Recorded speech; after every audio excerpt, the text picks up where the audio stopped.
Post അവരെ ഒട്ടിച്ചാൽ 2 post നമ്മൾ ഒട്ടിക്കണം. ഒരു ബോർഡ് അവർ വെച്ചാൽ അവിടെ അപ്പുറത്ത് നമ്മുടെ ഒരു ബോർഡ് ഉണ്ടാകണം. വാശി വന്നാൽ ഇത് ചെയ്യും. അത് നിങ്ങൾ ആ ബോർഡ് വെച്ചാൽ കൂടുതൽ വോട്ട് കിട്ടുമെന്നല്ല, അത് സൈക്കോളജിക്കലാണ്. നമ്മുടെ ആളുകൾക്ക് ആവേശം വരും. അപ്പോൾ എല്ലാ സ്ഥലത്തും നോക്കണം. പരസ്യം എന്ന് പറയുന്നത് തെരഞ്ഞെടുപ്പ് കാലത്ത് വെറുതെ നടത്തുന്ന ഒന്നല്ല, അതൊരു സൈക്കോളജിക്കലാണ്, മനഃശാസ്ത്രപരമായ ഒരു അപ്രോച്ചാണ് അതിൻ്റെ അകത്തേക്ക്. എവിടെ അവരുടെ കാര്യമുണ്ടോ അവിടെ നമ്മുടെ ഒരു പകരം സാധനം വന്നിരിക്കണം. നിങ്ങളുടെയൊക്കെ മേഖലകളിൽ നോക്കണം, എവിടെയാണ് അവരുടെ ഒരു സംഭവം ഉള്ളത് അവിടെ അതിന് പകരം അത് വെച്ച് പെട്ടെന്ന് ഇനി എവിടെയെങ്കിലും കുറവുണ്ടെങ്കിൽ 2 ദിവസത്തിനുള്ളിൽ കുറെ കൂടെ മെറ്റീരിയൽ കൊടുത്ത് എല്ലായിടത്തും ഫില്ല് ചെയ്യണം. അപ്പോൾ അത് ആളുകൾ നോക്കുമ്പോൾ അവർ ഇപ്രാവശ്യം വാശിയില്ല. പിന്നെ ഞാൻ പറയല്ല, വീടുകൾ കയറുമ്പോൾ പല പണിയുണ്ട്. എല്ലാ പണി അറിയാവുന്ന ആളുകൾ അവിടെയുണ്ട്, ഇവിടെയുണ്ട്. ഏത് എല്ലാ പണിയും ഇങ്ങനെ പത്രം എറിയണുണ്ടായിരുന്ന പത്രക്കാരൻ രാവിലെ വന്നിട്ട് പത്രം എറിയും. ഇങ്ങനെ പത്രക്കാരൻ രാവിലെ അതുപോലെ ഈ അഭ്യർത്ഥന എറിഞ്ഞു കൊടുക്കുന്ന ആളുണ്ട് നമ്മുടെ കൂടുതൽ. എറിഞ്ഞിട്ട് പോകും പുറത്തുനിന്ന്. അതല്ല, ഇല്ലെങ്കിൽ മറ്റേ ബോക്സ് ഉണ്ട്, പത്രം ഇടുന്ന ബോക്സ്, അതിൻ്റെ അകത്തേക്ക് ഇട്ടേക്കും. അല്ല, വീട്ടിൽ കയറി ആളെ കണ്ട് കൊടുക്കണം.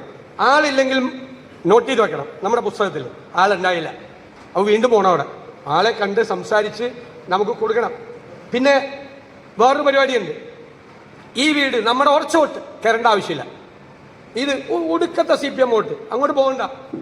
ഇത് BJP, അങ്ങോട്ട് പോകണ്ട. പിന്നെ എങ്ങും പോകേണ്ടി വരില്ല, അങ്ങനത്തെ ആളുണ്ട്. ഞാൻ പല സ്കോഡിലും പോയിട്ടുള്ള ആളാണ്. സ്കോഡിൽ ഇരിക്കുന്ന ആളുകളുടെ കമൻറ്റാണ് ഞാൻ ഈ പറയണത്. ഇവിടെ കയറണ്ട, അവിടെ കയറണം. ഈ പ്രാവശ്യം എല്ലാ വീട്ടിലും കയറണം.